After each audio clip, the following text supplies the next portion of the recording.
Okay. This is a little bit different here, I think.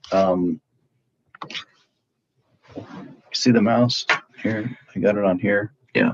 In here. Yeah. So I got you on mute right now. Okay. And we're not on camera. All right. Let's put it.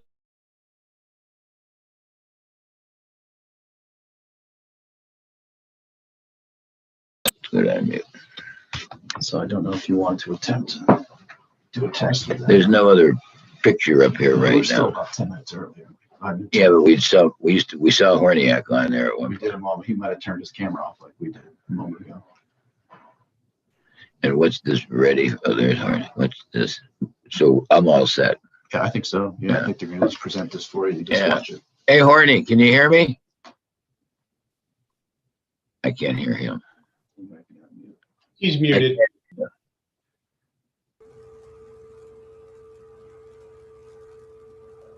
Can you guys hear me?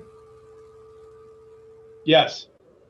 For some reason, my photo's not coming up. I have the box, but I might have to ask Frank about this because it took me to some large Erie website, and you guys are just a small box in the corner of my screen. Now it's giving me a chance to start the video. Okay, now I'm on, but you're still just like 25% of my screen. Normally, it's the whole thing. This is kind of weird. That's what I have, Don, the same You thing, have if the you same can hear. thing, Mike? Yep, that's what I have. Jeff, do you have the same thing where it's got like announcements on your screen? You're muted, Jeff. Can you hear me now? I can hear you now, Jeff. Yeah. Yeah, I have the same. I have a checklist that says, is your property up to code? Yeah, that's what I have. The problem. Yeah, that's running. Jeff, the problem is that I don't have access to like mute and chat and answer questions. All those boxes. They're not coming up. If any board member has a question for me, I'm not going to be able to respond. Plus, I won't be able to mute myself. Don, I think if you touch down at the bottom, that'll come up. See if you go right down to the bottom and touch. Where it says City of Erie Administration? No, keep going down almost to the edge of the thing. Yeah, you can switch those screens. Yeah, I wish I knew how to do that. Yeah, how do you do that, Jake? I don't know. I was just kind of fooling around with it until it worked. Up in the top right corner, there should be a view icon. Yeah, you mean the little four, like, looks like the old Hollywood, like a tic-tac-toe board, Tessa, is that what you're talking about? Yeah, that's one kind of the view. Yeah, but again, I just don't understand why this big screen is behind us. That's never happened. I think Frank is sharing his screen right now. It might just be like that until the meeting begins. Okay. Like a promo. Yeah. For the city. A preview. Well, at least I logged on the right way. I had written down the numbers, from the email the other day. And of course, the password's always the same. So. Yeah, mine came right up, like I told you. I just logged on to that thing there. Good. Okay, I have found a way that I can mute myself. Your trial and error, Jake.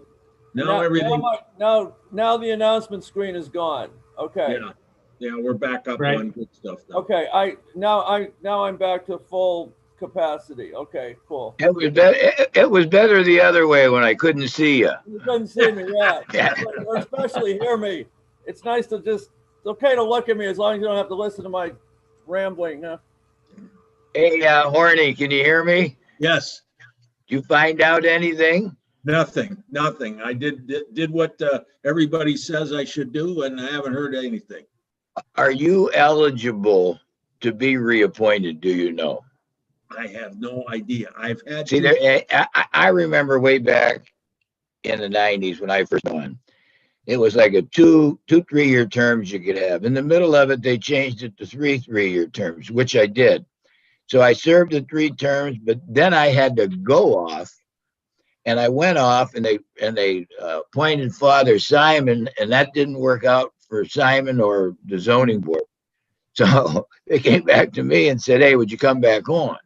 Then I said, "Okay." Well, So Don and I have talked about that, and we don't know what's going to happen with John being off.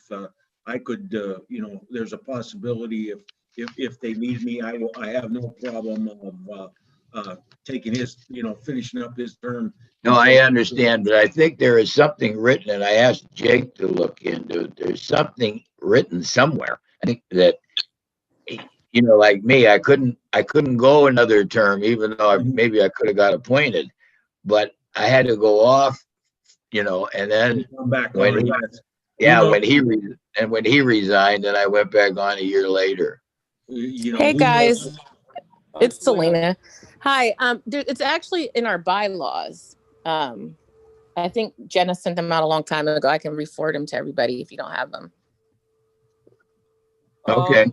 In particular, what? I don't know that there's term limits in the bylaws, but I'm double checking with the mayor's office. And the caveat, Selena, if this, I don't know if it's in the bylaws or not. If there is a 2-year,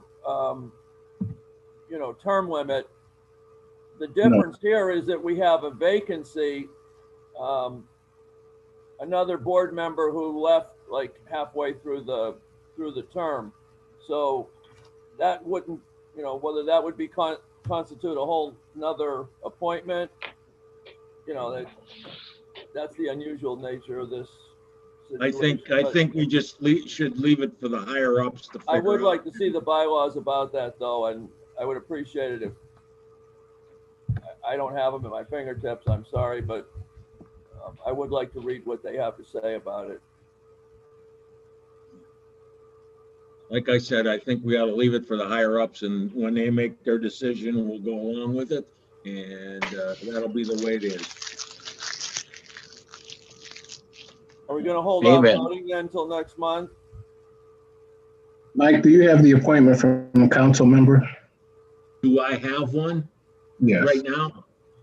When I was appointed last time, it was Curtis Jones appointed me. Okay, so my 5 years is up on that appointment, as far as I can understand. And I don't know where to go from, I don't know what's going on from there, because I had one more appointment before that, okay? And so I don't know exactly where they're gonna set me in or set me out. So we just, like I said, it's probably for the higher ups in the city council to figure out what they want to do, and we'll go with what they want. If we need somebody, like I told Don, if they need somebody to take a spot for a while or to finish a term off, I'm willing to go with that. Yeah, Don, we can't appoint people to the zoning board. Council has to send a document. And just let me clarify what I meant earlier, and after the question that you asked for, Ed, I'd like to clarify. My understanding was that council goes on a rotation basis in making these recommendations / appointments.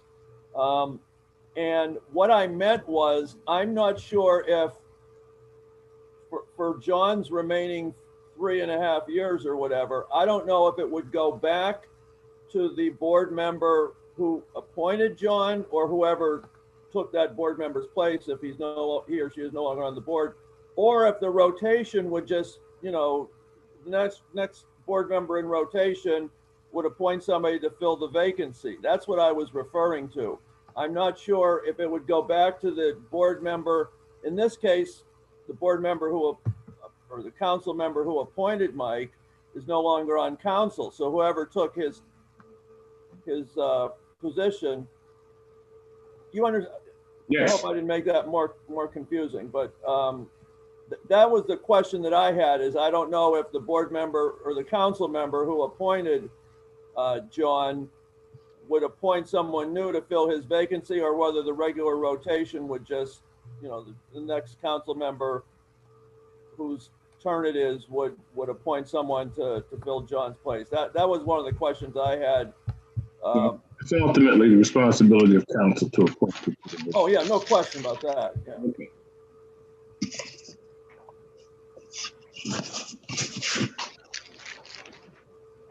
Do we have stenographer this time around, reliable, or what are we doing today? And who's swearing people in, and who's on first, who's on second, and who's on third? Do we have the stenographer? Jake? Yeah, the stenographer confirmed that they were going to have somebody present, but I do not know the name of the stenographer. I guess then we better swear people in ourselves. just to The be safe. stenographer should be Michelle McGinnis. The importance of it is when asked to be sworn in, the stenographer was doing it. Last week I did it, or last month I did it, but Mr. Chair, yes. in our chat, someone says, I believe Renee Lamas said the court reporter is here. Okay, let's look at Someone named Shannon. Shannon. Yes. I'll promote her to a panelist.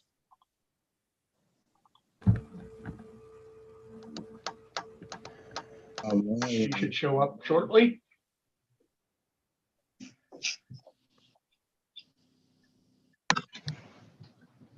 Okay, so the stenographer is present and promoted to panelist.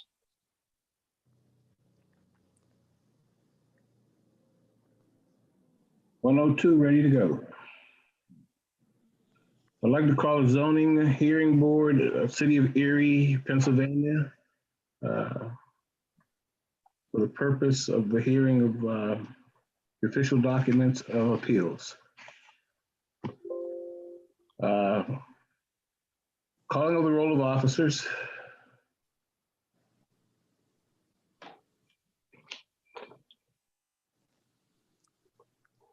I have a roll call of the members. Mr. Dawson Present. is present. Mr. Horniak Is present. present. Mr. Johnson, Here. Ms. King. Present. We have 4 members present. We do have a quorum. I'd like to get the approval of the minutes. I'll make I make that. the motion, Johnson. Mike Horniak, I'll second.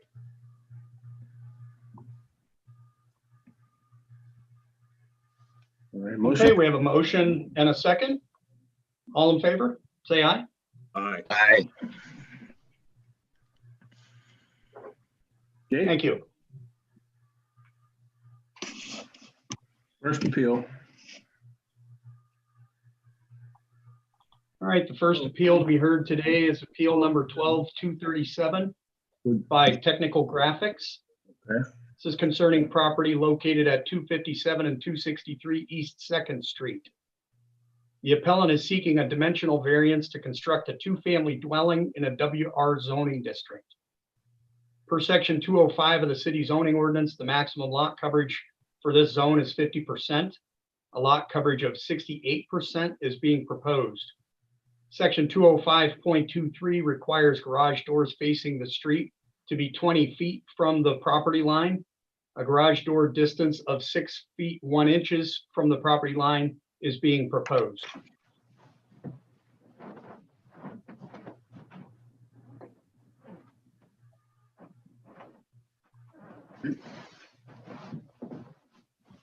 Is the person here to represent the appeal?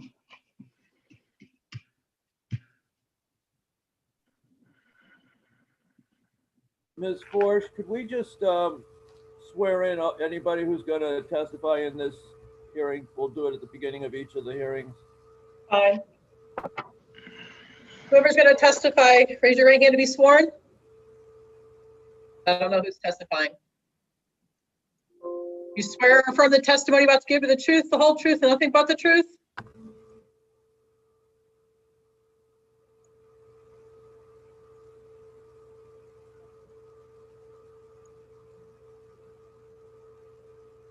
Elaine, I can't hear you. Yes, whether we I can don't hear have him. a person yet here. I got a message asking if we could hear him, Mike. You hear me, Don? Yeah, I can hear you, Mike. Or Jeff. We all. Okay. Mr. Grisha is muted for some reason. Yeah, Mr. Grisha, I brought him in as a panelist to discuss his appeal. All right, am I there? Yes. Yes, you are now. Okay, sorry about that. Okay, and what are your questions for me? Well, first, did you hear the swearing in, Mr. Grisha? Yes, I did. And yes, I agree. Thank you. Okay, could you state your name and your address, please?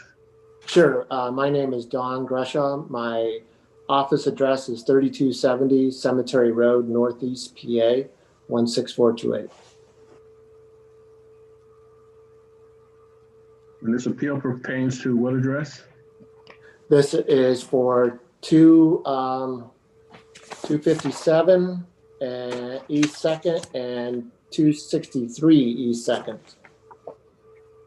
Okay, could you tell us why you're appealing? Okay, right now, there's two properties that we're talking about. My client wants to part and parcel both properties, and we want to put a 2-unit on there, but we want this to be a nice 2-unit, and we want to have a garage on it. So with the two parcels are actually too small, and as of right now, which in our discovery with when we got the surveyor out there, we found out that our original piece of property is partially, the other property driveway is partially on our property that we bought. And so these two pieces are so tiny, they actually overlap each other.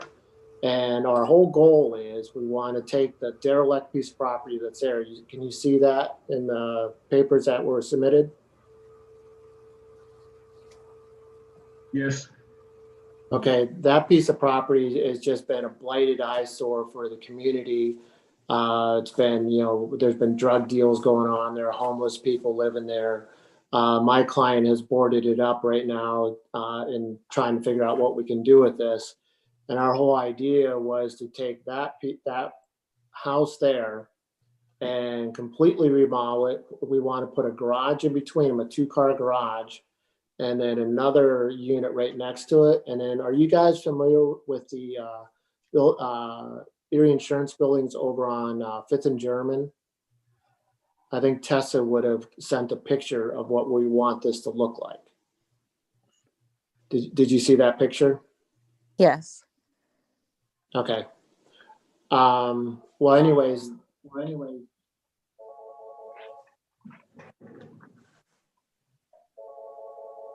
Go ahead, Don, proceed. Okay.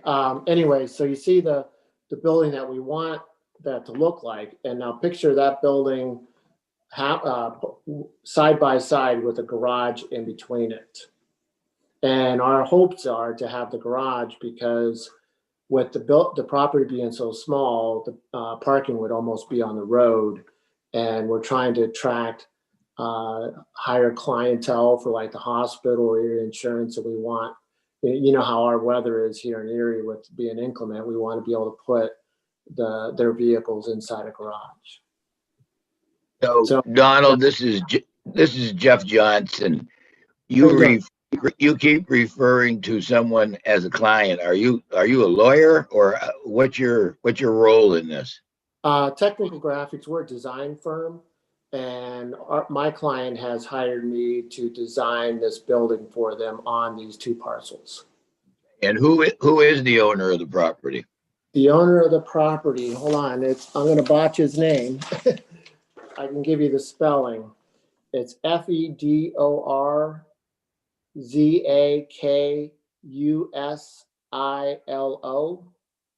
And he's the owner of Vorex.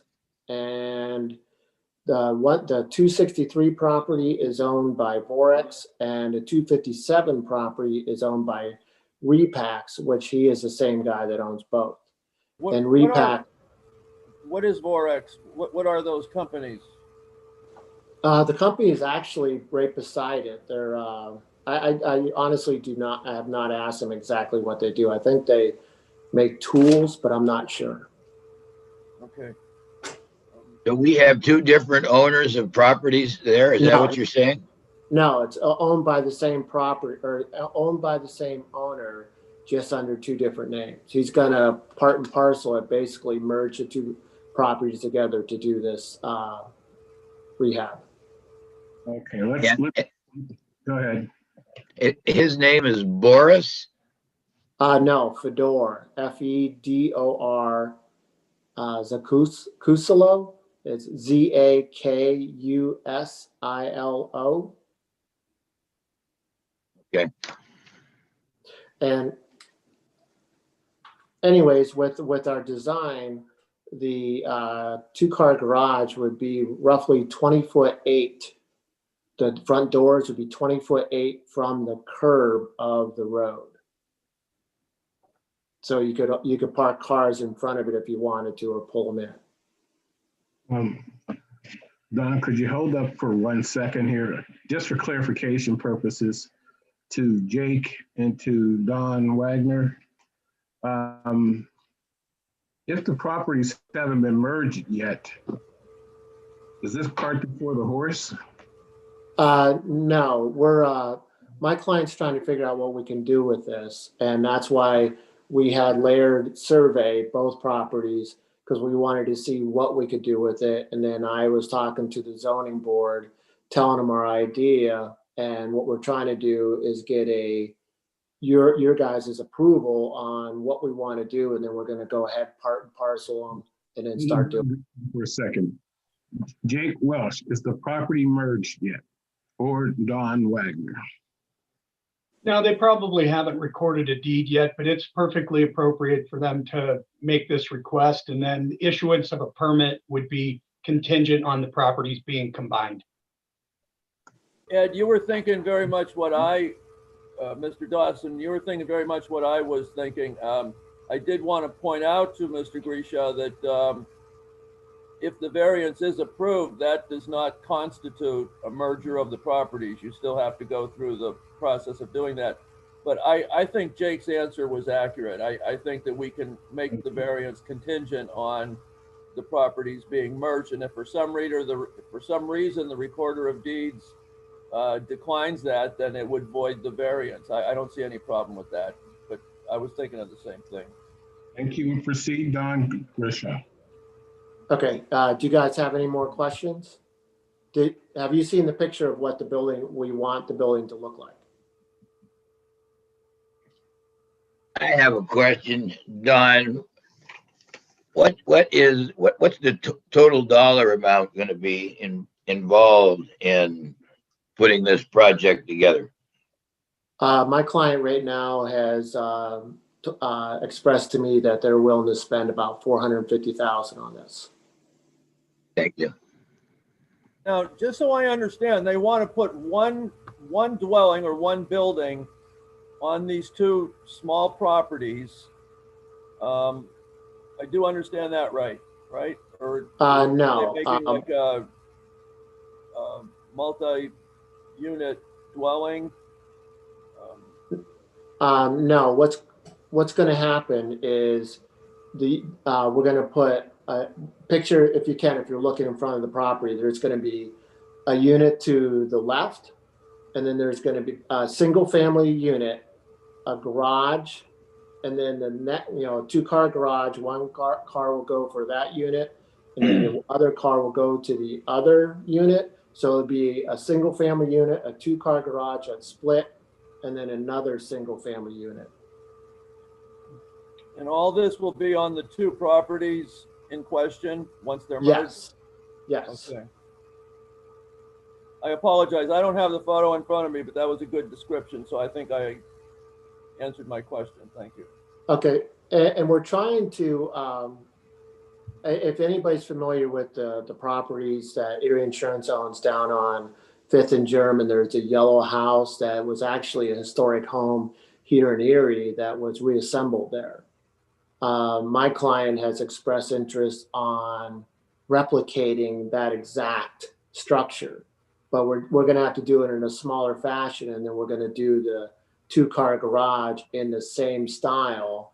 And I've already reached out to the builder on those, and we're starting to get basically questions and answers done on how that was done. Now, Don, these are going to be rental units? Yes, it will be all said and done. It will be a 2-bedroom each side, 2-bath for 2 families. So probably husband and wife. We're assuming to be a husband and wife and maybe a child. Professional working at Hammett or working at Erie Insurance. One thing you Thank said you. that I just want to make sure I got it right is it going to be 1 2-car garage or 2 separate single garages? 1 2-car garage with a fire-rated wall in between. And you said 425,000 when Mike asked you, or when Jeff asked you about the investment? No, it'll be about 450,000. Thank you. Now I'm getting back to the building, back to you, Jake. Are we talking about one address for this property? If there are Yes. 2 dwelling units, there'll be 2 addresses assigned, most likely. And does the square footage address a single unit with 2 dwellings on it? Or are we talking about 2 dwellings on a single unit on it? It'll be Since they're attached, it's basically a type of duplex. So it'd be similar to any other duplex. Good. That's good guidance, and thank you. Any other would you like to Well, add? one thing I guess I'd like to just make clear with Mr. Grisha, if the rest of the board agrees with me, I think we should probably vote as a condition, the variance as a condition of the properties being merged. Would you have a problem with that, Mr. Grisha? no, not at all, because that is our 100% intention to do that. Okay, thank you. Does any other board member have anything they'd like to ask about this? Before we ask for any other persons interested or for or against this. Okay. Do we have anyone in favor of this project? Do we have anyone else in favor of this project? Anyone else in favor? Hearing none. It looks like there's 2 people in the attendees with their hands raised. I can't see them, and there's one of them is silent, I believe. There's 2. I see a Robert and Jeremy. You need to unmute yourself, please. Thank you, Jeremy. Can you hear me now? Yes, sir. Hi, Sworn in. go ahead. You raise your right hand. Yes, You swear or affirm the testimony about to give the truth, the whole truth, and nothing but the truth? I do. Okay, state your name and address. Yes, this is Jeremy Blazer. I'm with the Bayfront Eastside Task Force. Our office address is 420 Parade Street, Erie, Pennsylvania, 16507. Okay, thank you. So, may I proceed? Yes, sir. So on behalf of BEST, I would like to just discuss this project. I did reach out to Mr. Grisha independently to better understand what was being requested, and after seeing the documents that were available online, just to make a couple comments, I certainly would attest to his assertion that the current property, specifically the building at 257 East Second is blighted, has been underutilized, and has been a nuisance to our neighborhood for more than the past 10 years. Best did look into purchasing this property shortly before Vorex purchased it, and we welcome someone doing something better with it. So just by boarding it up, which they did do, it may not be better looking, but at least it's not a nuisance and not attracting negative individuals and activity into our neighborhood. We certainly support development and improvements in our neighborhood, and hearing about that level of investment is enormous and impressive, and frankly hasn't been undertaken by anyone outside of ourselves and Erie Insurance in our neighborhood. So we are very happy that Vorex is considering this with the assistance of Technical Graphics. We did have some concerns voiced to me by our neighbors and by our board members, just for a couple of reasons. One, Vorex, as we know, is a business that makes and sells things around the world. They're not in the business of housing development, so that, just uncertainty on what their role would be in going into the rental business was something that, was brought to my attention. Technical Graphics certainly expressed that they were brought on board to fill that gap and to help develop this rental property, as they do have experience in that. But we did ask, I reached out to Don to better understand the project and to ask for drawings. Don provided a picture of what's called the Judah Colt House. That's the home that he's referring to at 5th and German that Erie Insurance developed. We're very satisfied, enormously appreciative of Erie Insurance and their support of our neighborhood and certainly their development. So we would welcome with open arms a development that looked very similar, if not use the same materials, as Dawn said, to the project that is at 5th and German. We did ask for a drawing. I noticed when I looked through all the other hearings you have today, a number of them have drawings so that those that would be for or oppose the project could have a better understanding of what it would look like. And Dawn explained they have not developed those at this point, but I would say that would make our neighbors and our board more comfortable that the end product would be something we would welcome in our neighborhood.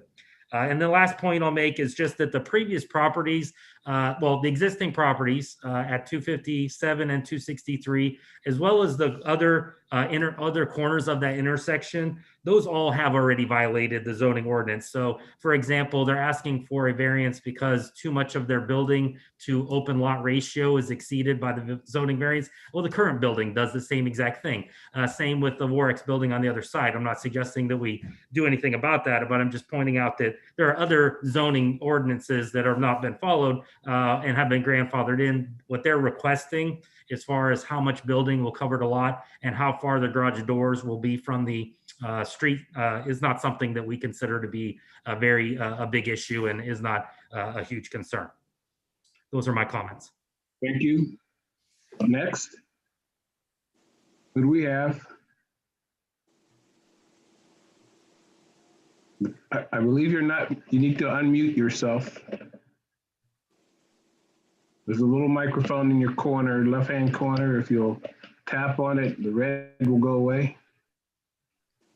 Mr. Chairman, just to reiterate, anybody wishing to provide testimony, use the raise hand function. I will select people one by one in order to do that. I don't see that any additional people want to provide testimony for this appeal, or if you do want to, please use that raise hand function and I'll let you in the room to speak. There was one, Jake, at first, when Mr. Blazer's name first came up, there was another name. Right. Mirage. Yeah, he's since lowered his hand. I believe he's going to speak on another appeal.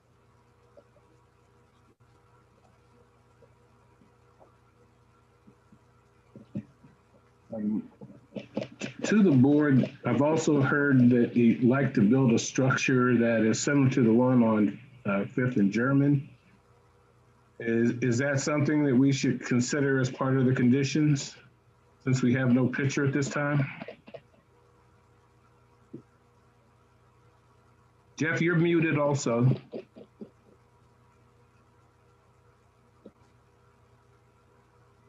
Geez, I have no one. Ed, this is Mike Gorniak. I think that'd be a good idea that we looked at that picture.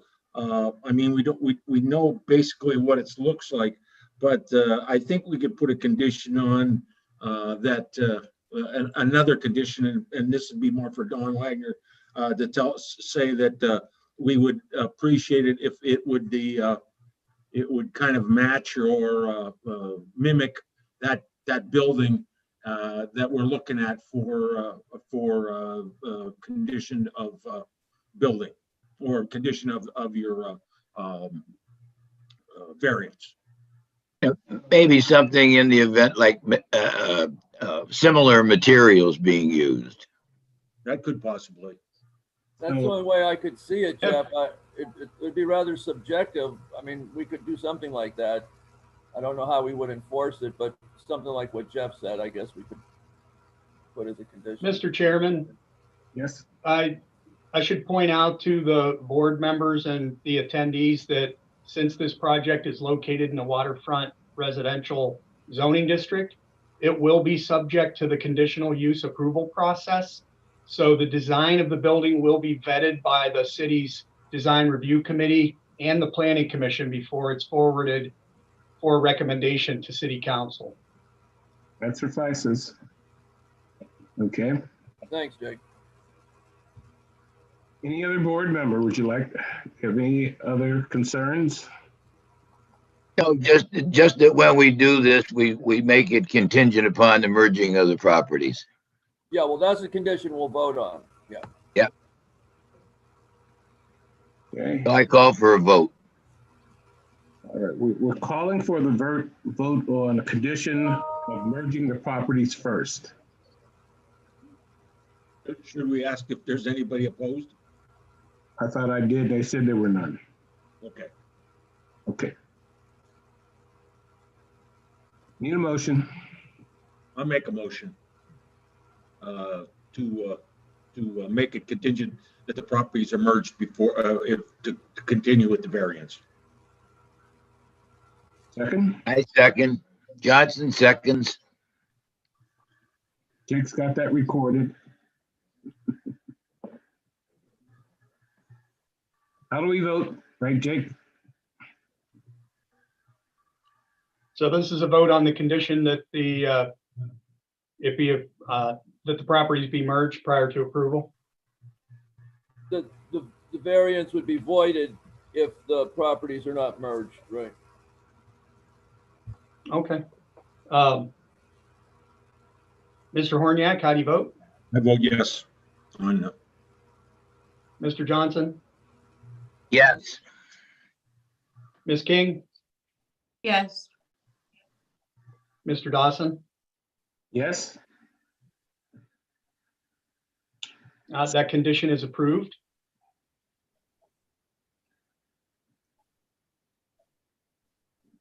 Need a motion to approve the appeal.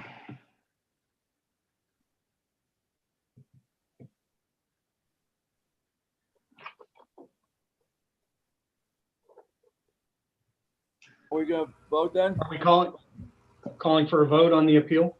Yes, we are. Mr. Horniak, how do you vote? I vote yes. Mr. Johnson? Yes. Ms. King? Yes. Mr. Dawson? Yes. Thank you. By a 4-0 vote, the appeal is approved.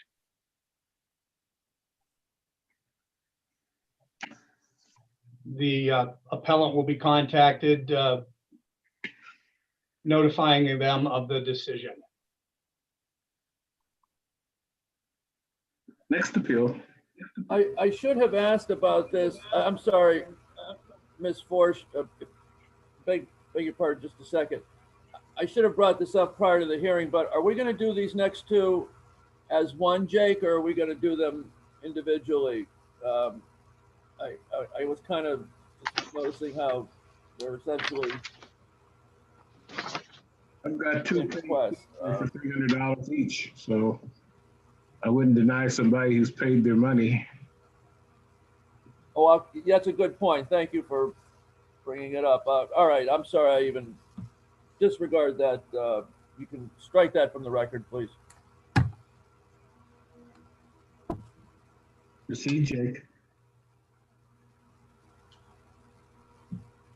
Okay, next up, we have appeal number 12238 by Richard and Associates. This is concerning property located at 439 West Fifth Street in an R2 zoning district.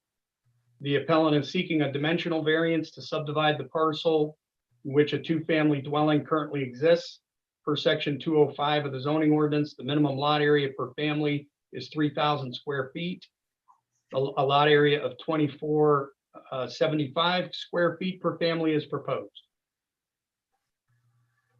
We have Mr. Nikopoulos, who is present to speak to the appeal. Can he raise his right hand to be sworn? I don't see him on there.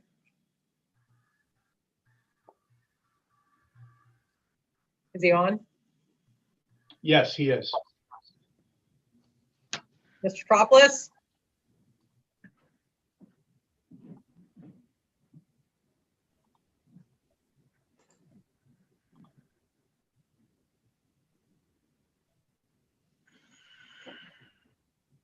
I can't hear him. Mr. Nikopoulos, you're not muted, but your audio is not coming through. No.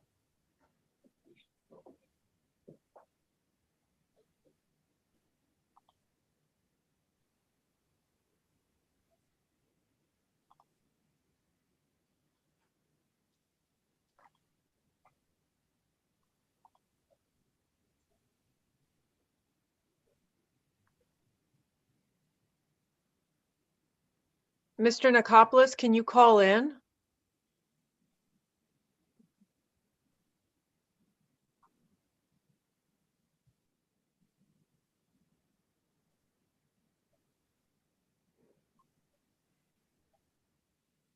It's going through his earphones.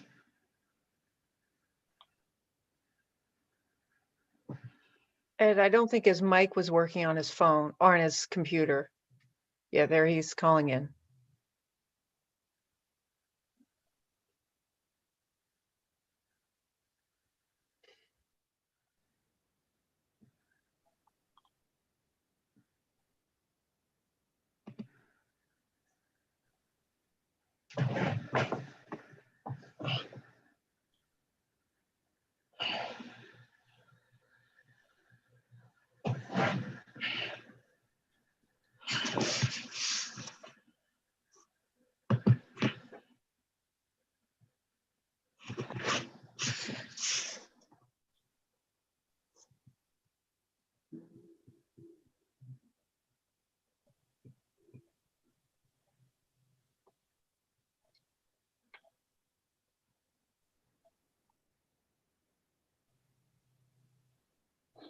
Technology at its finest.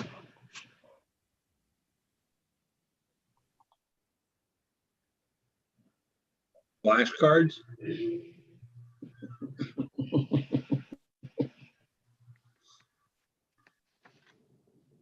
Let me ask you, Ed, do you want to skip these two for now and move on to the next one? And if Nikopoulos gets some audio, we'll go back and hear him. If Jay can reach them or somebody can reach him. He's in. I think he's in now. I think that's his phone number. Hello? There he is. I can hear him. Very good. We will need Okay, you. good. Thank you. Can everybody hear me now? Yes. Yeah. Yes.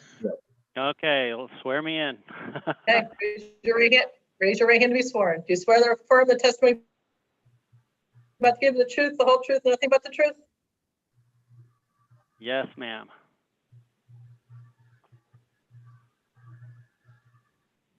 Yes? What's your last name, sir?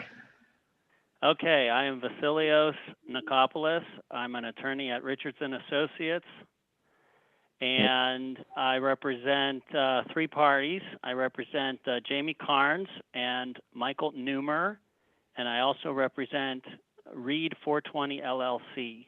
And in response to Mr. Wagner's inquiry, we can treat two of these appeals as a joint appeal. That's fine. We can. It's all the same arguments and same presentation. Who was that third client, Mr. Nicopolis? The I first got one Carnes is and Newmer. Jamie Carnes of 435 West 5th Street. He's the owner of that property. The second is Michael Newmer, and he owns 439 West 5th Street. Yeah, I got those two. I didn't get the third one. The third client is Reed 420 LLC. They are not an applicant, but they own 420 West 6th, which is adjacent immediately to the south of these two properties that the variance requests have to do with. Thank you. Sure thing. So as Mr. Welsh explained, we're looking for a variance to allow the subdivision of these two parcels, the rear 45 feet of these two parcels, so that the property line of 420 West 6th Street can be essentially straightened out a bit, and that area can be better utilized with the development of 420 West 6th Street. In my attachment to the application, I have a pretty comprehensive summary of the transaction and the arguments, and then also separately we would have given to Mr. Welsh copies of the two proposed subdivision replots that show the property that would be combined with 420 West 6th.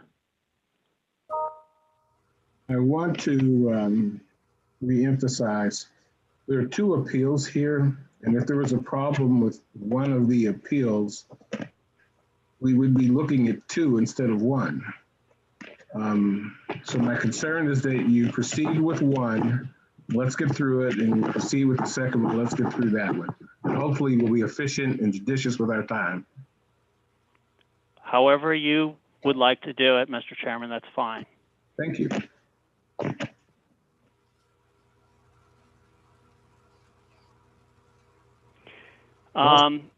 So the main argument is that there's lots along the same block in 5th Street and elsewhere that don't comply with the, I guess what I would call the residual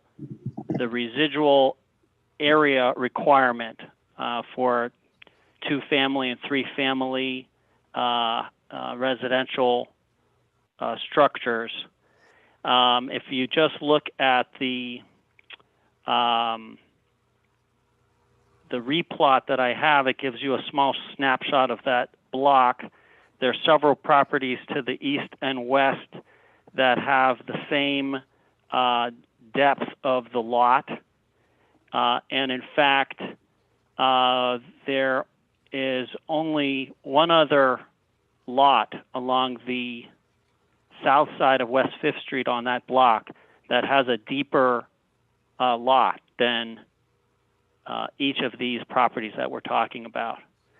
And there's most of the ones that are to the east and west, most of the ones to the west of this property, 435 and 439, are 2 dwelling units. One is a 3-family unit, and all of them have less than the requisite 6,000 square feet.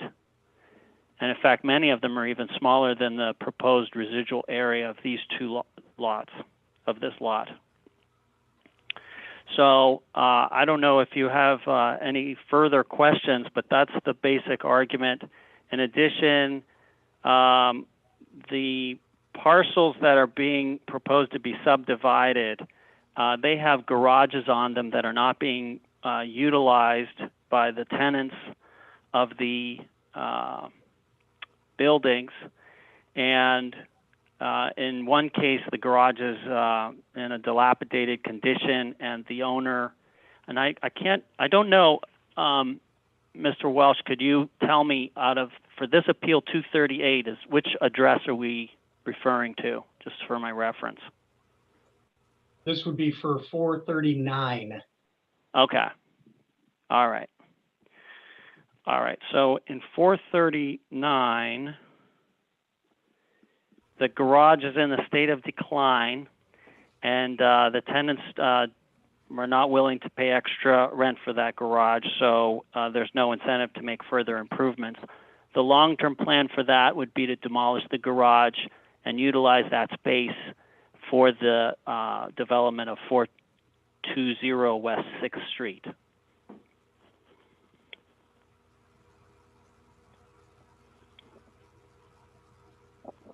In terms of clarification, then, are you intending to merge the lots? Yes. Now I'm a little confused. I thought you were talking about subdividing the lots. Yes. Yes. Let me explain. Yeah. So currently the lot is 165 feet deep. And the proposal is to subdivide the lot and take the back 45 feet of depth and add it and combine it with parcel number 124, which is 420 West 6th Street. These parcels are on 5th. So you have to subdivide it first and then attach it and combine it with the other parcel. However, in order to get the subdivision approved, we had to get zoning approval because the remaining portion of the lot, the northern 125 feet, 120 feet, the northerly 120 feet, that is not sufficient square footage for a 2 or 3 family residence. I think I explained that correctly, Mr. Welsh. Yeah, I believe that's correct. Yeah, I think I understand a little better. First of all, I apologize if you included a photograph with your application. I don't have it in front of me. I apologize. I will obviously look at it. But a couple of things. First of all, did I understand you to say these garages that the tenants are not willing to pay for, are they going to be demolished? That was the first question. And then the second question has to do with, I don't know if you heard any of the previous case. Now that was a joinder, not a subdivision. That was joining 2 properties. But we actually made it a condition, variance conditional on the 2 properties being joined.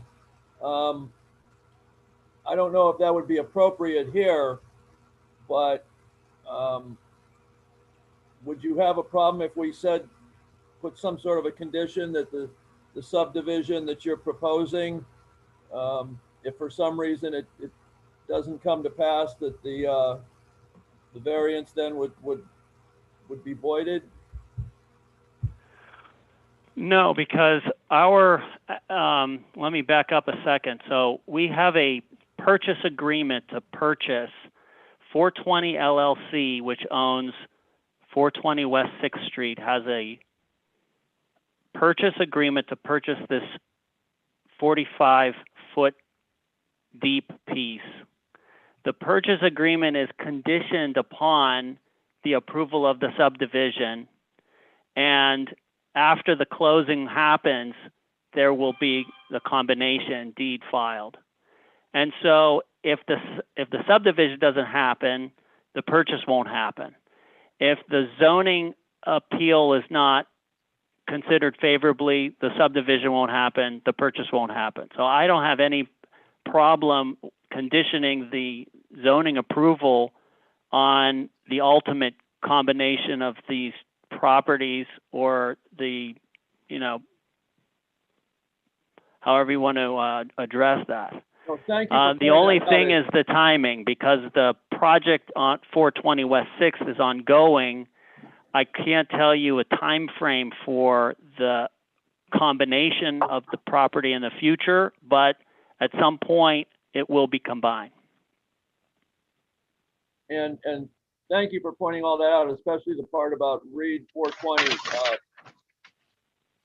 getting the 45 feet. But the question about the garage, was I accurate? I just want to make sure my report is accurate. Did you say they were going to be demolished? Yes, at some point they will be demolished. Okay, thank you. And I would, just for your reference, read 420 West 6th is the United Way building on West 6th Street. Used to be the AAA building. Right.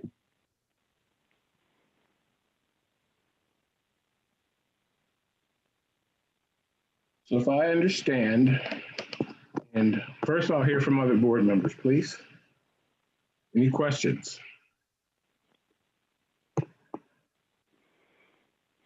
Now, I went down and looked at the property, and I think I understand what they're trying to do was make 420 a little larger, and the property behind on Fifth Street, make it just a touch squarer and be able to be used instead of just used as an empty lot or a single family.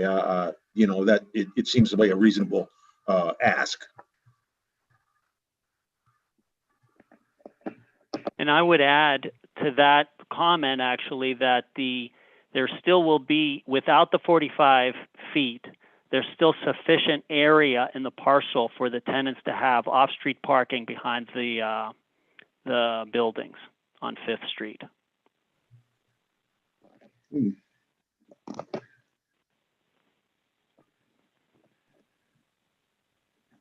So there is a reduction in square footage for the two properties that remain on West Fifth Street.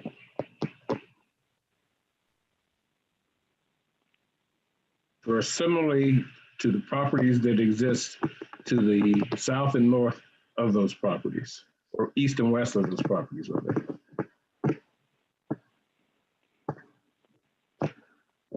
Any other questions? Are those both vacant? Mike, you said you drove by there. Are those both vacant lots? Or Mr. Mitkopoulos, I'm sorry. There's properties, there's houses on these lots. Yeah, because, that's what I thought, because why else would there be a garage? Never mind. I think there's enough information in your application that I can glean what I need to know. I just wanted to clear up a couple points. I'm sorry. I got it. Okay. Is there anyone else to speak in favor of this project? Jake, do you have anyone? Jake, you're muted. I don't see any hands raised for this appeal. Is there anyone opposed to this project?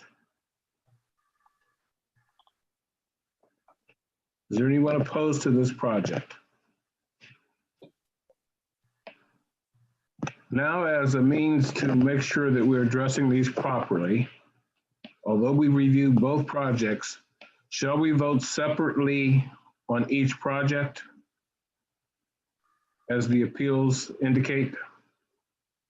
I think your reasoning was right, Mr. Dawson. I think that's probably the best way to do it.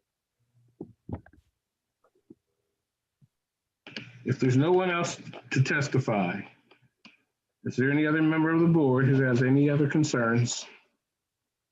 Hearing none, hearing none, hearing none. Then I'm prepared to move to accept the approval of the properties. I think we will make condition first.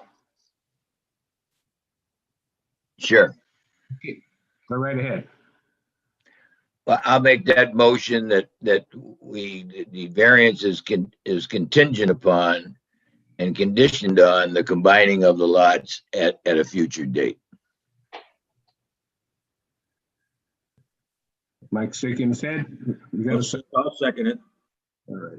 Call for the vote. Okay, we have a motion and a second on the condition. Mr. Horniak, how do you vote? I vote yes on the condition. Mr. Johnson, Yes. Ms. King, No. Mr. Dawson, Yes.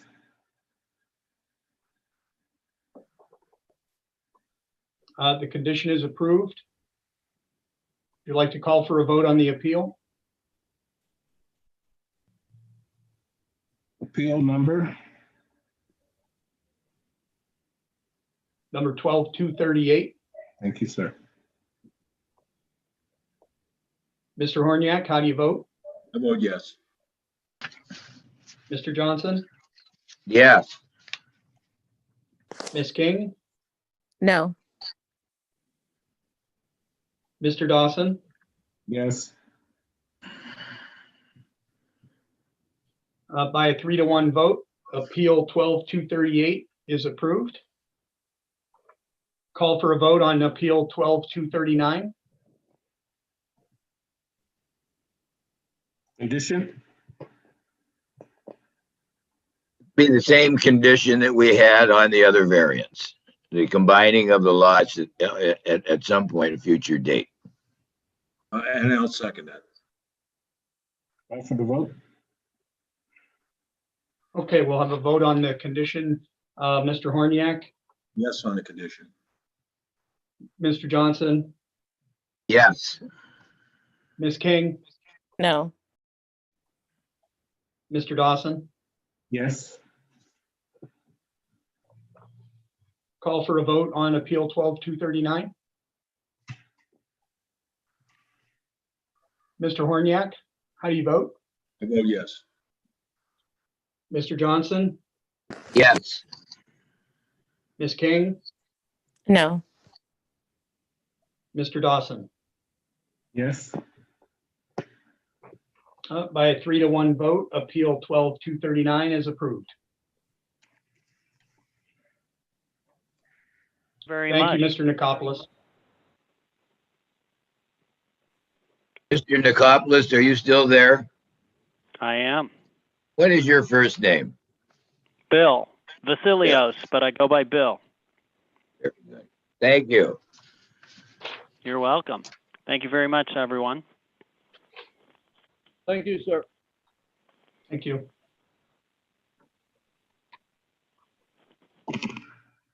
Two left, call for the appeal.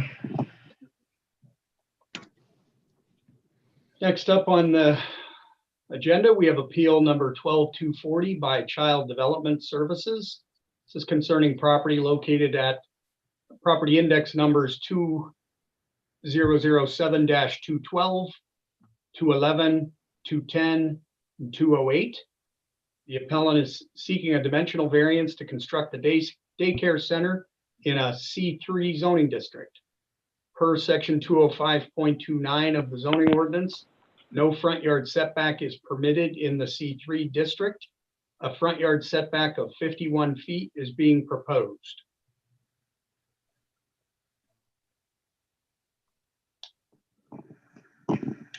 We do have Ms. Irwin present to speak on behalf of the appeal. You raise your right hand to be sworn? I'm going to have to raise my left. My right is in a sling. That's fine. Okay. I can't see you, so. Do you swear or affirm the testimony about to give the truth, the whole truth, and nothing but the truth? I do.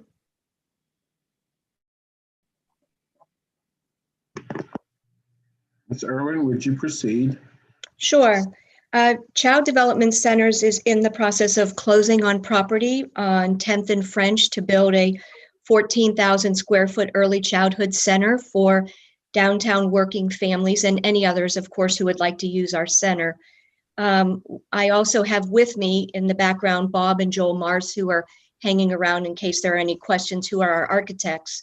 But we are requesting the variance so that we can put a safe drop-off and pickup in front of our building, which would be in the pictures that were sent in. It would be the parking lot along 10th Street for parents to drop off their children. They will park, take their children inside the building, and then leave. There would be a circular driveway there to help families pull in and pull out.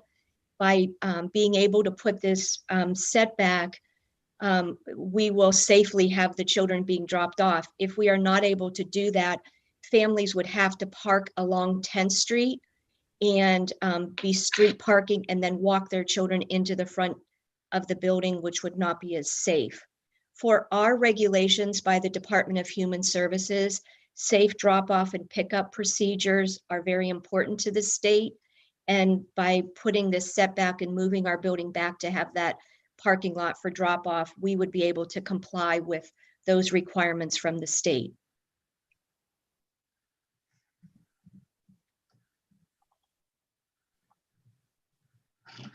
I guess I'll begin. Hello, Ms. Irwin. Hello again. I was just going to ask a couple of questions. I don't know why, but I was thinking this was on 10th and German. As soon as you said French, I realized my mistake. Is this the property where the Setzler Law Office is located, or are you talking about further down 10th Street? No, the law office on the corner of 10th and French will remain. Our building will be constructed in the parking lot, which is about an acre of land right there in between the law office and Right. the building Okay, to the I know east. exactly where you mean. Mhm. And then the other question I had, like the last appeal that your agency filed, is this, as you put it, process of closing on the property, is it contingent on the variance like it was with the school district in your previous appeal? No, this is not dependent on the variance. We just completed a phase 2 environmental. That was what was contingent for the sale, which the property passed the phase 2. We still would build the center. It would just be challenging for us to make sure that the children are safe, but we would still do it if the variance wasn't granted. Thank you very much. I didn't hear an address for Mrs. Irwin. My work address is 2335 West 38th Street, Erie 16506. Thank you. Mhm.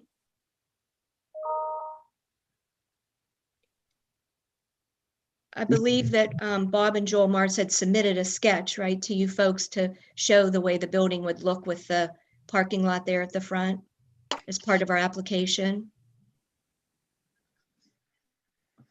This is Mike Horniak, Rita. I'd like to know, just again, so I can, I don't have the drawing right in front of me, but I did look at it. The egress and ingress of the parking lot slash drop-off center is on 10th Street then, right? There's no other way of going to 9th Street or 11th Street, or, I mean, 11th Street would be the only one, or French Street, I guess. So it's, the in and out is going to be all on 10th Street then, right? Is that what I understand? Yep, that is correct, because the law office will remain to the west, the city mission building will remain to the south, and then our property will right there along 10th, and that is the only way in and out of the parking lot. Yeah, that's what I remembered, but you know, I never can tell. They get changed. Yeah.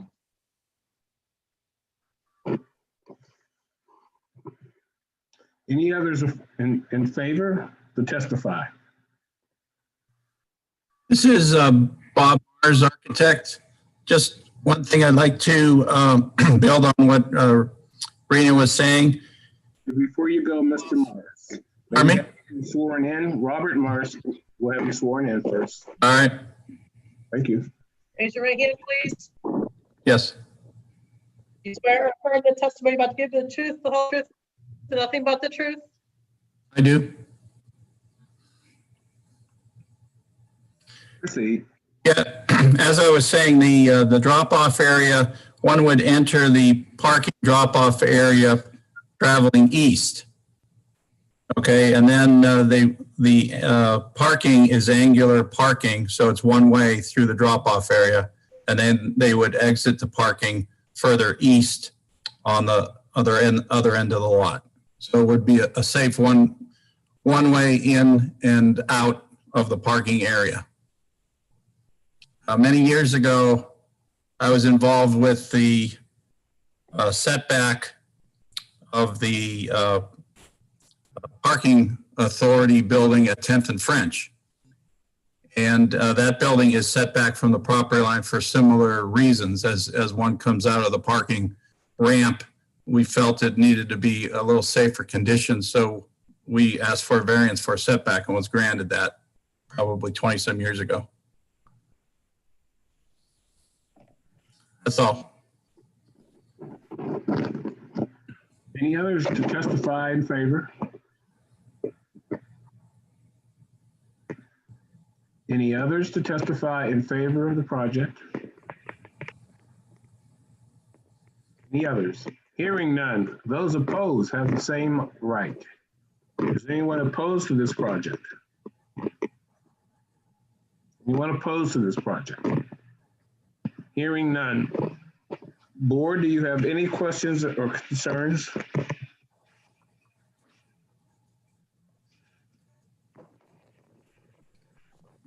I have a question or concern and see how this is handled. I believe this project is going to be directly across the street from a ballpark. Yes. Did she answer yes? Yes, that is true, right across from the Seawolf Stadium. And so the traffic area and so forth that goes there, is there going to be any way to, it's kind of an odd place for a home for children. Is there going to be any safety so that the people, the pedestrians coming across the street or something don't wind up in your parking lot? Or how can you assure the walking traffic doesn't wind up in your building or something of the sorts? Well, all of our child development centers buildings are locked at all times. The only entrance is either being buzzed in or a parent must have their fingerprint on our system that unlocks the door. Also, our playgrounds are all privacy fenced in and locked. So there would be no way for somebody to enter our playground where the children would be, in addition to the fact that our children are never unsupervised. So children are never outside without a ratio of staff members. We do not leave the premises of a child development center. We would only go to our playground. So I'm confident that the safety of the children would be fine. There would be no way for somebody, unless they broke in, obviously, to have any impact on our center. We also operate. Maybe I misstated that. Let me say this again. If I'm driving down 10th Street and I want to go to the ballpark, I'm going to drive through your parking lot as a turnaround on a fair basis. Is that about right? I mean, that obviously could happen. The only way, I suppose, would be for us to monitor it with some type of a barrier during a game if it was an afternoon game. But our center closes at 6 at night. And therefore, when many of the games would be, we would be closed. So it would not have an impact on our families. And we're not open on the weekends either. Is it 6 to 6 like the other, like your previous appeal, Ms.? Yes, that's correct. We're open 6 to 6. Now, we may be looking at evening hours in this building to help Hammett with their second shift employees. That's not out of the question, but that would be a change from a normal CDC building. But with our talks with Hammett and Erie Insurance, we're willing to look at that to help with the childcare shortage for families who work in the evenings at some of these businesses. Thank you.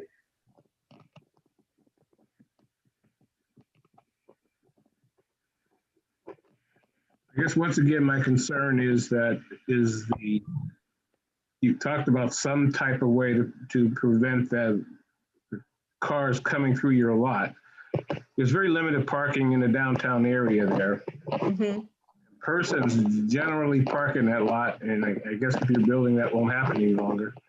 But having a driveway there gives them the option to at least turn around in your driveway to head towards a direction of choice. You're aware of that, and did you take that into consideration when you're thinking of this site?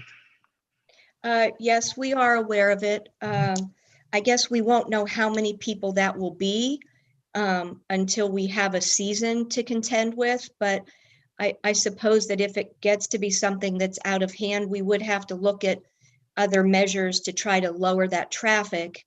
But at this point, I guess I don't know what I don't know. So I'm not sure if that will be a few or a lot. And I think we would just address it as it presents itself. But our children still will not be outside without their parents. So if our families are dropping off in the parking lot, mom and or dad or whoever else may be dropping off would have the children with them until they enter onto our front porch and in the door. They would not be out there alone.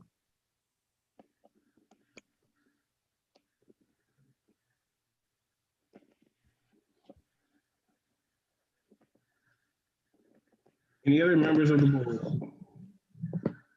I have something, Mr. Chair. I'm sorry I got disconnected, but I guess my concern is that I think this is the third time that we've done a hearing with this organization, and I'm concerned with the number of structures that you have going up, and we have yet to see anything materialize yet.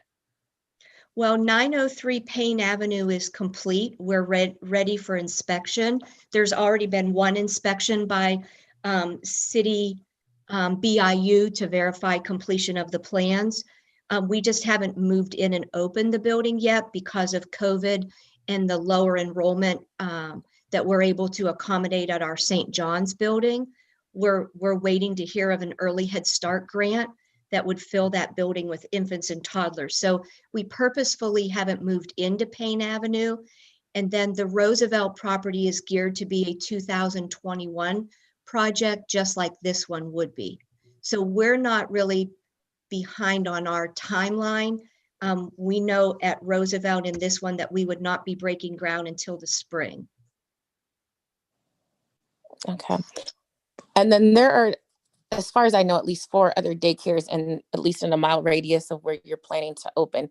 Have you spoken with the other daycare owners at all in the area? No, I have not. I don't know who they are. I know from, driving around that there's a center there on 10th and State, but I'm not familiar with the organization. Okay, thank you. Mm-hmm.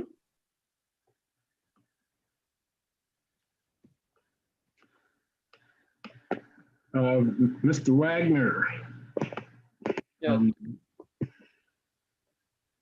I sit on the board of a property that is in close proximity to what they're talking about doing. And I feel it would be a conflict of interest for me to vote and based on the sharing of a property line of a property that I'm already invested in as a board chair. Well, you have the privilege of recusing yourself, although by identifying the conflict, you kind of by disclosing the conflict, you've identified the problem. But if it would make you feel more comfortable, you can recuse yourself from voting. I'm comfortable with recusing myself from voting.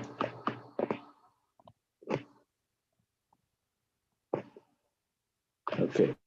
Is there anyone else to speak against the project? Against the project? Any other board member? Any concerns? Any other board members? Any concerns? Hearing none. Jake, you need to unmute yourself and we need to call for the vote. Okay, we have a call for the vote. Mr. Horniak, how do you vote? I'm going to vote yes on this. I think it could be a good project, even though there is a lot of daycare in that area. I think there's always room for more. So I'm going to vote yes. Mr. Johnson? Yes. Ms. King? I'm going to vote no. While I do believe in their mission, I just feel that the current climate that we're in with COVID and the decrease of students in daycare facilities, I would hate for there to be something later on financially that they weren't able to sustain the building. And then we have this new development just sitting. Mr. Dawson, I'm going to recuse myself. Also conflict of interest.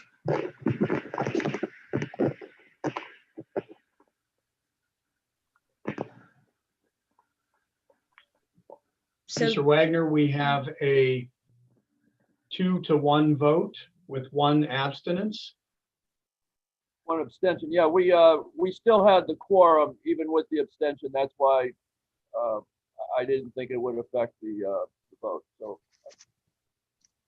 the proposal's been approved.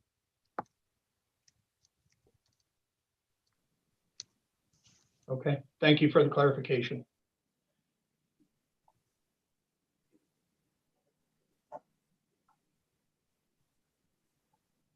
Made declaration to approve that. By a 2-1 vote, the appeal is approved. thank you. Thank you, Ms. Irwin. Thank you.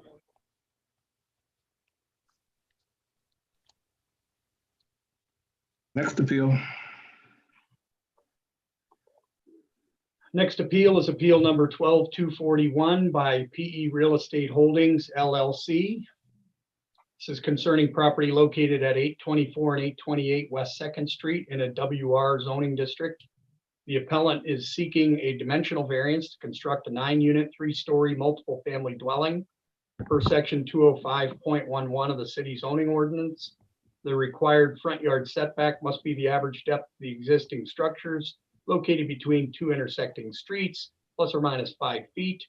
Front yard setback average is 7 feet. Along West 2nd Street, a front yard setback of 84.6 feet is being proposed. Mr. Jesue and Mr. Weber are both present to speak on behalf of the appeal. Can you raise your right hand to be sworn? Yes, You swear or affirm the testimony about to give the truth, the whole truth, and nothing but the truth? I do. I do. Whoever presents themselves, please give us your name and your address and then proceed. So this is Philip Jesue speaking. I live at 1 Worth Street, New York, New York. But Brian Weber is the architect for this project. I'm going to let him generally present. But what I would like to say in advance of that presentation is that we appeared before this board back in August, and there was a tremendous amount of community opposition at that time. We then went back after this hearing, met with the community, had several different community meetings, both with smaller groups and with the larger community board in their offices. And basically, we agreed with the community board that we would scrap the original set of plans that they objected to for, aesthetic reasons, among others, that we would downsize the number of units, increase the parking count, and essentially fire the old architect and hire a new architect and come up with a brand new design that the community liked better. And we did that at substantial expense, speculative expense to ourselves. We met with the community again on many different occasions. But Brian Weber did that. I came from New York myself to have a meeting with the community. And I think we came up with a design that, better reflects what the community is interested in, is smaller and less, obtrusive than the other design was. And these are, these issues are not your issues as the zoning board. These pertain to just, general quality of life issues, but I'm describing it to you to give you some sort of background about process. But we also had been asking for a side yard variance, which we gave up, and actually increased the side yard setbacks. We actually doubled them from what they're required on one side and waived the variance on the other, and so met them. But we are still asking for the front yard setback variance that we came in front of you for initially. And that has remained similar to what it was the first time. But just generally speaking, everything else has been, downsized, in accordance with the desires of the community members. So I'll leave it there, and I will let the architect who's here present our case. So this is Brian Weber. I'm with Weber Murphy Fox, 3230 Westlake Road here in Erie, PA. I'm the project architect for this project. So I have a set of drawings that we provided to the zoning board, and what I'll do is, to make this brief, I will just quickly go through these drawings, and then we can go back and answer any specific questions that you have. I'm going to start with plan number 1. You'll see the page number on the bottom of the sheet with the name of the sheet itself. So I'm starting on 01 vicinity plan that shows the location of this project at 824, 828 West 2nd. It shows the proposed building, 9 units, 3 stories tall, and shows it in relationship to the surrounding neighborhood and the context of the existing structures within that neighborhood. Onto the second page, 02. This page is titled Community Outreach. This shows the dates of the meetings that we had with the neighbors in the community, 4 separate occasions: October 7th, October 13th, November 6th, November 10th. And as Philip stated, at each of these sessions, we listened to what the neighborhood had and their concerns. We tried to address those concerns, make revisions to the drawings, review those revisions with the neighborhood, and then presented the final drawings to the neighborhood, which is what you're seeing today. Basic 7 issues, primary issues that were asked, and this page shows how we resolved those issues or responded to those issues. The first diagram, number 1 on this page, as you can see, the first issue was basically the allowable building area and size. And what we're showing on this diagram, you can see in the red cross-hatched area, that is basically what is allowed to be developed on this site per the zoning. And the gray box that's within there is what we're proposing. So what you can see is that the project fits well within all of the setbacks. Really, the only thing that we are asking for is a larger front yard setback, more clear and open area in that front yard between 2nd, so that we can put in the appropriate off-street parking to relieve the neighborhood of any additional on-street parking which may impact them, which was another concern that they had.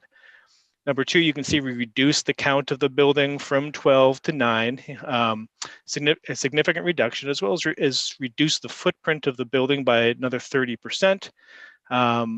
We also increased the amount of parking. This was done not through increasing the size of the parking lot, but by reducing the number of units and reducing the overall density. We were able to go from 1 parking space to unit to 1.5, so a 50% increase in the amount of parking, again, trying to take some pressure off of the street parking for the neighborhood. Diagram number 4 shows the setbacks that we've created, again, along the west side, where the biggest concern for privacy was raised. We've doubled the setback on that area. And then the setback between the proposed building and the building that's to the east of our project, you can see the lower right in that diagram.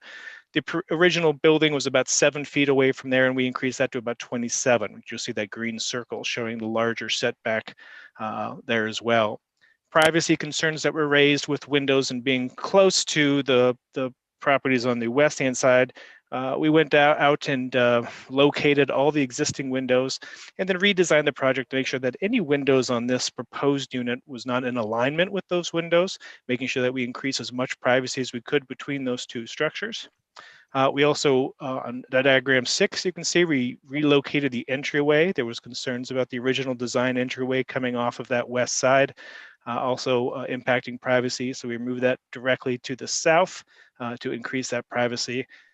And then there were also concerns about the shading, too much shade being cast on adjacent properties. Some of the neighbors brought up garden spaces that they currently use that they were concerned about. So we located those garden spaces and did a shading diagram that you can see in number 7 there, which makes sure that those existing garden spaces get a minimum of 6 hours of sunlight. So anything that they're growing in there will be able to continue to, and making sure that there is no overdue shading on any of the adjacent properties. One of the things I want to bring up as a point to this is that a lot of the concerns and issues that were raised by the neighborhood are not necessarily the result or the impact of this lot itself being developed. But what you'll notice back at diagram 1 is that all 6 existing structures that surround this site, every single one of them is a non-conforming structure. All of them do not have the appropriate setbacks, at no fault of those neighbors, or those buildings are historical, so they were there probably long before the zoning was there. But a lot of the issues that we're concerning is not because this property is too close or this development is too much, it's because of those existing buildings, the conditions that were there long before Philip came to this property. I'm going to go ahead and go on to. I'm going to go on to. Oh, go ahead. Do you want me to continue, or do you want me to stop? No, go ahead. Okay, I'm going on to page number 3.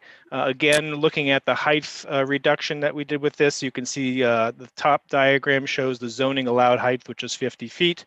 The previous design that came in was about 43 feet, and we've reduced that to 40 feet at the highest and then down to 30 feet at the lowest. The previous design was more of a flat roofed design. You can see with that roof design, we tried to fit that within the context of the existing roofs that are within that neighborhood. We went with, instead of sort of a flat roof, we went with a salt box shaped roof, which has relations to the character of that neighborhood as well. Next sheet. 5 shows you the basic layout. It shows you the parking that's on that south side of the lot, which requires that 84'6" setback for us to get that parking in there. As well as shows you the 3-unit layout per floor for the 3-floor, the bedroom count, square footages. Page number 5, building elevations. This is going to show you basically how that building is going to look with the colors and the siding choices, the exterior, as well as the massing in relationship to the other neighborhoods in that building. We chose basically a very simple color palette that matches or at least complements the other the colors and uses of the exterior facades in the neighborhood. A warm wood color matched with sort of a subtle gray weathered wood appearance. And on the next sheet, you will see the actual materials that we're using. This is sheet 6, building materials, looking at a composite siding material to get that weathered gray look. We're going to have sort of a metal roofing area, some darker gray for some of the recesses in the building facade. You can see the vertical shiplap wood siding that we're using, specifically along that west side where people are concerned about proximity and privacy. We wanted that material to be warm and inviting, an intimate material that would be welcoming to the neighborhood and to those neighbors. Obviously just standard trim, standard Anderson windows. Next sheet, number 7, shows the landscaping plan that we've created for this to help create a softer edge to this building to make sure it sits within this neighborhood and becomes a positive asset for the community. Following zoning, looking at how do we create this so it does have a nice park feel, a nice lush landscape. The client would like to go with a landscape that is complementary to the water proximity in the lake edge. So we're using a lot of ornamental grasses and sedges mixed with broadleaf evergreens to do our screening. And of course, accent with ornamental trees and service berries, possibly eastern red buds to add some color and some interest to this as well. Of course, we are in that waterfront district, so we do have to have our screening around the parking lot. So we're showing that the evergreen screening around that, which is not too large. It's actually meant to stay within that 3 to 4 feet required so that we're not overgrowing the area and not decreasing any views beyond what's required by zoning. The next couple of sheets are simply perspectives that give you an idea of what this building will look like. Sheet 8 perspective view shows you what the front of this building would look like with that setback. So it gives you an idea of how that setback allows us to create the parking, how we're able to screen that parking, how we're able to landscape and buffer that area so that's an attractive space for the neighborhood, attractive space for people to see as they drive by, and also, of course, attractive for the folks who are living here as well. The next sheet 9 shows you the rear side or the north side of this building with the balconies overlooking the area, which is basically a park or open space that's owned by the Port Authority, and how this building would set in there. And you can see with its massing how it matches or complements the building directly to the right-hand side or to the west side of the building. So that's the overall presentation of the design.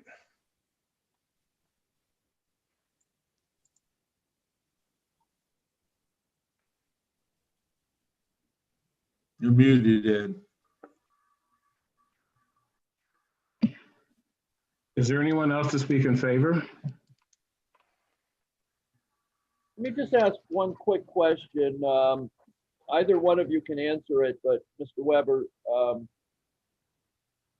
not anything that you just commented on, not any of the drawings, but in your narrative, the first part, the ABC, number C, letter C,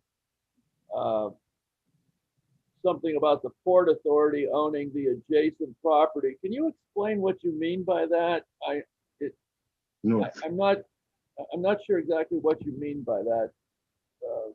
Certainly. Statement. So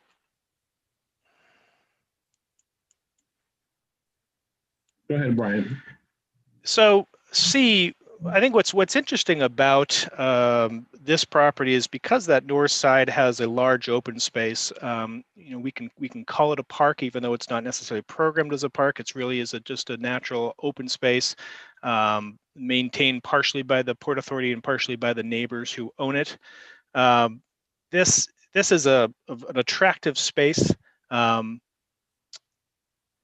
So one of the things that, from a planning standpoint, that you look at is when you create an attractive open space area in a neighborhood, what you want is neighbors fronting on that open space so that they can provide the surveillance of that space, they can monitor that space, they can control if there's any undesirable activities happening in that space. And the way the neighborhood is planned right now is that there are no other properties that are actually fronting onto that space. So one of the I don't mean to be. Yeah, absolutely. What do you mean by the term fronting? I mean, that has several different connotations. What do you mean exactly? What? So the north side of this property is that park space. Okay. So the north side of this property fronts onto that park space. It's adjacent. It's directly, the frontage of the north side is the park. Okay. Don, can you hear me? It's Jeff. Yeah. The Port Authority owns the land down from the Bayfront Highway all the way up to the top of the cliff. Okay. That's what he's referring to as, a park space. The Port Authority owns all that slope. But not only that, they actually own the space that's between the north edge of this property and Front Street. So if you look back on page 1, the vicinity plan, you'll see the large space that exists between the north edge of this property and Front Street. And that's all the open space park that's owned by the Port Authority. And then even further north of that, between Front Street and then the slope of the bank that goes down to the Bayfront Highway, is also owned by the Port Authority. So there's quite a bit of sort of what we're calling open space, embankment space, all that owned by the Port Authority. Thank you for that explanation, both of you. Thank you. Any others to speak in favor?